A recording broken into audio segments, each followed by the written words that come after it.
Allah, Yahweh Bashem Yahushai Bashem Akakodash. Double honors to the elders and apostles, great millstone of well. I am not a member, however, I've entered into their labors. Peace and mercy to the sincere brothers and sisters, students, wherever you are, whatever your life may be. This is kind of long. I really want to fast forward to a certain part, but I like Sheila, and she has a lot of good information, and I believe that she is an attorney or some sort of, not law enforcement, dealing with something in law. I don't remember, but she brings out a lot of great information. And the first thing I thought of when I saw this, where there was two scriptures, that a man shall desire to go into a city and not be able, and also I always mention how they propose these laws, they propose these bills, and they're so ambiguous that they are able to interpret it any which way they want at any given time, however it suits them. And she's going to touch on this. And the other scripture was, he framed his mischief by law. I want to go to that really quick. Of course, 2 Ezra 15 and 17, a man shall desire to go into a city and not be able. That also just talks about martial law. And what did I just say? I hate when that happens. Frame his mischief by law. There you go. I think that is Isaiah 1 and 10 or 10 and 1.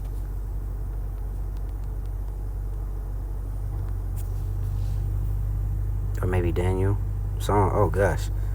Oh, righteous decree is what I was thinking. That's what I was thinking. But, yeah. Well, let's go to Psalms 94 and 20. So let me just front load some scriptures real quick. So we read that. Psalms 94 and 20.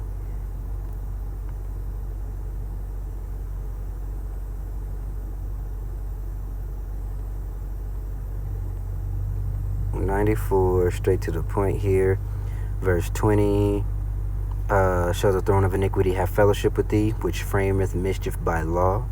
They gather themselves together against the soul of the righteous and condemn the innocent blood.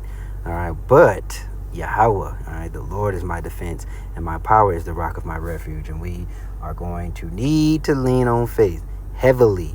You just going to have to know and understand and believe that he is. Because as long as this devil's within his little season to, go out and deceive and lie and do everything that he does, it's finna get rough. It's finna get real wicked, right? Jacob's trouble. And you're starting to see, the American public is starting to see that, you're not really free. And what really honed in is when they first did the TikTok ban and a bunch of people went to Xiaohongshu, right, or the Red Note, and they realized that everybody in China ain't like, what I'm saying? They kind of living better than us. And that's another thing. Social media allows you to see a lot of different places from wherever you are. And you kind of start to see, we're the ones in true bondage. We are the true slaves. All right. So let's let her talk a little bit. Again, this is going to be House Bill 3500, Section 226. And I have right here pulled up with Grok right here talking about the passports, provision on passport and for the T and the Africa. Okay. Now you can have, if you have one, it's easy to just, the accuser of our brethren, right? They love to put Jake in categories, or they love to manufacture an issue for Jake and then put, or really anybody that they want to go against. All right, they manufacture a narrative against the people and then put them in that box and then say, oh, you check the box. Because they no longer can they just say, you're black, get on my plantation, how they used to do. Now they have to create instances. They have to create problems. They have to create instances. They have to create categories and then push you into that category, as they did throughout our neighborhood. Okay, the war on, quote unquote, war on drugs is an excellent example. Okay. Also covers those determined without requiring a conviction. All right, to have knowingly aided, assisted, abetted, otherwise provided material support. So if you are so-called a T-word because you believe in this truth and you love, and you like certain videos, or you pay tithes or whatever it is, like anything that they deem right, and that you see slowly but surely, they are coming down with great wrath. They finna start showing their ass legally, by law, unjust or not. They finna start showing their ass here. And you can look this up on your own. But I don't want to make this very long. I just want to bring this to your attention. So let's let Sheila do her thing.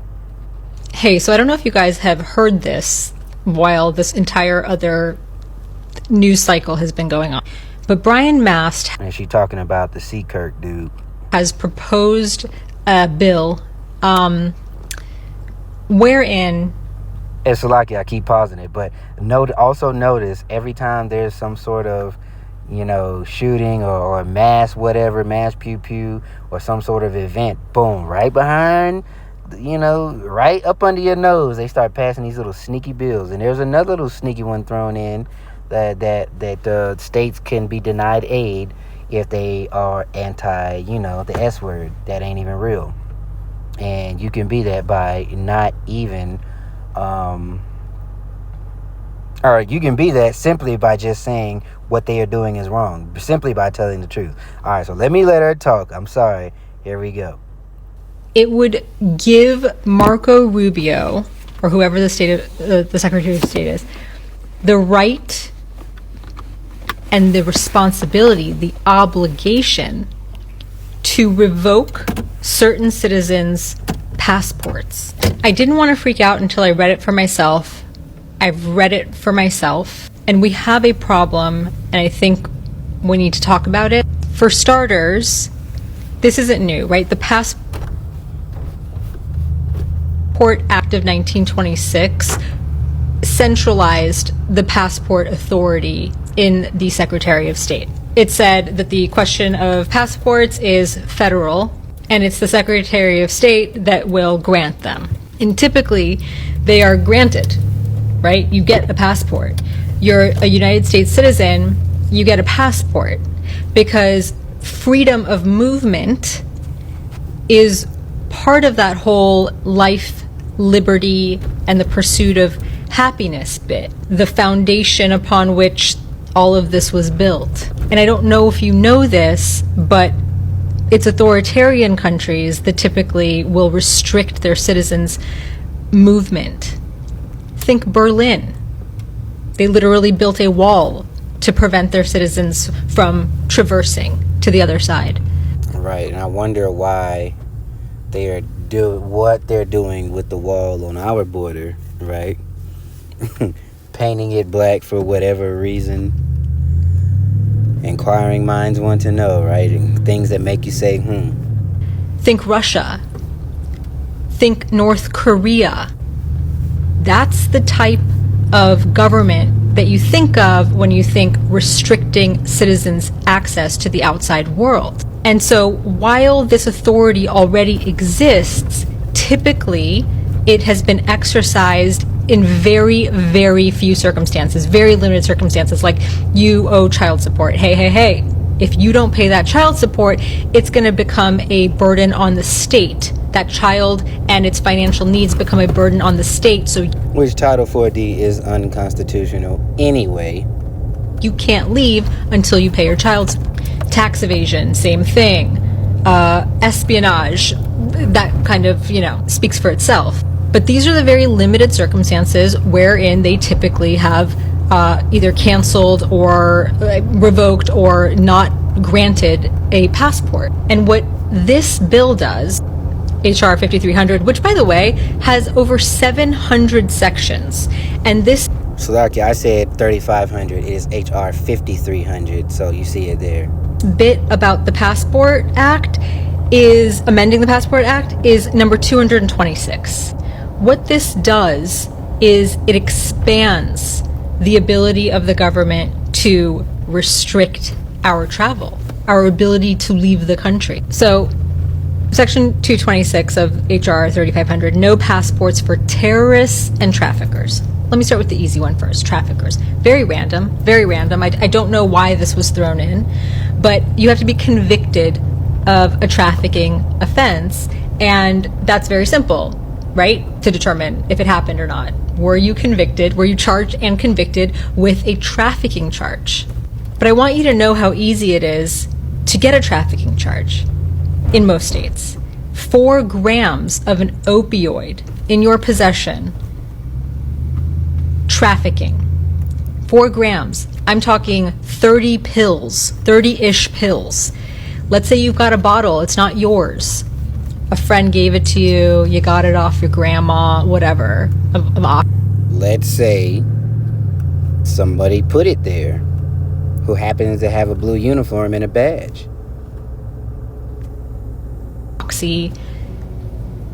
That's trafficking. It doesn't matter whether you meant to use it for yourself or you meant to pass it on to someone else. That's trafficking. Also, it doesn't matter how much of the active substance is in the pills. It includes the fillers. It could be very, very, low concentration, but if it's 4 grams, it's 4 grams, and now you're a trafficker because you're in possession of a trafficking amount. 25 pounds of weed or 10 pounds of weed, depends on the state, also a trafficking amount. They're not contemplating exclusively like big traffickers like narcos. It's some guy who got stopped with a bottle of his grandma's oxys. But okay, all right, let's move on. The terrorist bit is nebulous. This is black and white, the trafficking bit, but the terrorist bit, intentionally nebulous because it leaves it open for them to make up the rules as they go along and expand what it means as they go along. So as it stands right now, it says that they want the Passport Act of 1925, or 1926, which is the original act that confers upon the Secretary of State the authority to handle passports. They want to add to the end of it the following. Section 4, authority to deny or revoke passports to individuals providing material support for terrorism. These are 2 things we have to define. Lucky for us. The term material support means the provision of any property, tangible or intangible, or service. This is why it's nebulous. They get to define, so they get to define what service is. Is it speaking up on behalf of? And who's going to define whether or not my speech is actually speaking up on behalf of what you're saying is a terrorist organization? Because you know what they don't do? They don't define terrorist organization. So exactly. Ambiguous, and pretty much it'll go in from there. That's as much as I wanted to play. Again, you can go to her page here and look this up on your own.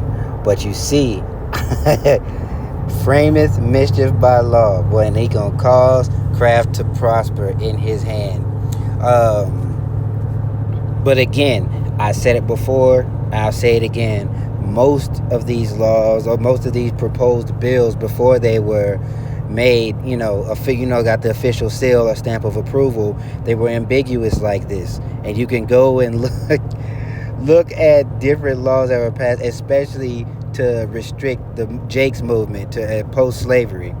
Okay, you can go and look at those things and see how easily you can just be put in a category. And that's the scripture that comes to mind. I had started driving, but it says the accuser of our brethren. What did I do? Here we go. The accuser of our brethren is cast down. And when you go into that word accuser in your blue letter, it says categorial, and that's what they do. They love to put labels and categorize people for their own nefarious reasons, whether they do it right away or whether they do it in the future. And each time, it doesn't matter what side of the wicked bird is flying or is in charge, they throw each other alley-oops with these laws that they pass, with these bills they propose. And everything has just been going downhill, and it doesn't matter which way you vote. And if you think voting matters, you are finished. You're something. You are something. The accuser of our brethren is cast down. I believe that's in Jeremiah.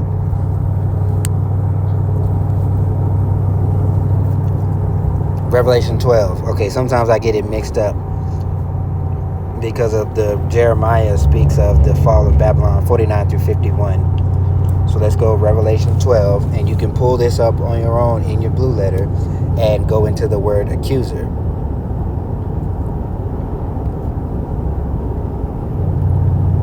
Straight to the point here.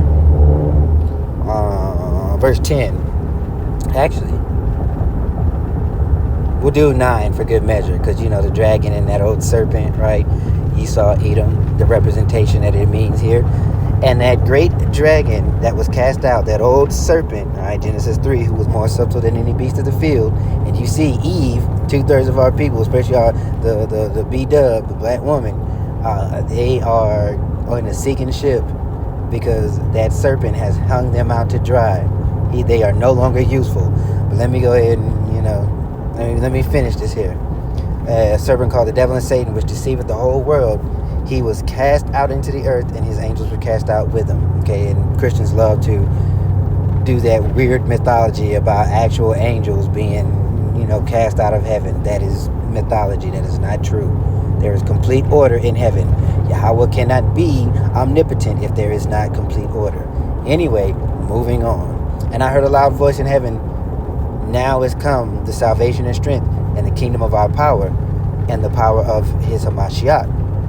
For the accuser of our brethren is cast down, which accused them before our power day and night. And how did they do that?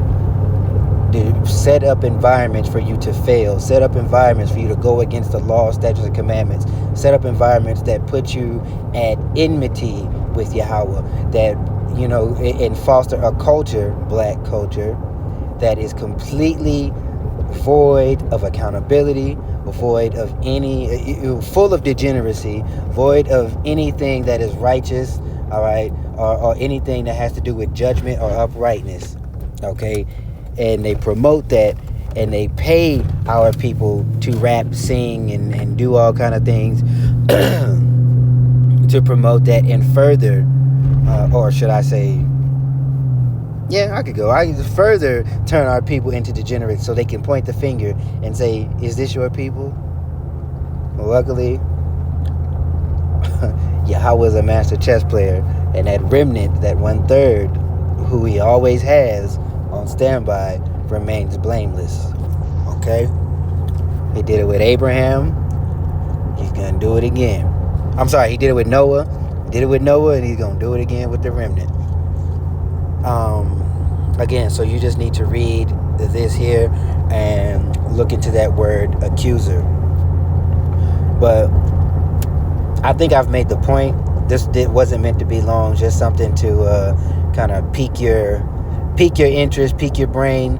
Read through these house bills. Maybe there's something else. It's 700 pages, so I'd advise pulling up in AI, whatever you use, ChatGPT or Grok, and ask it to hit some certain points, regarding things of restricting movement, stuff like that. Do some work yourself. Use your give your brain some exercise, basically. So with that being said, I pray that you are edified. Continue to pray. Continue to be repentant. Continue to be humble and contrite.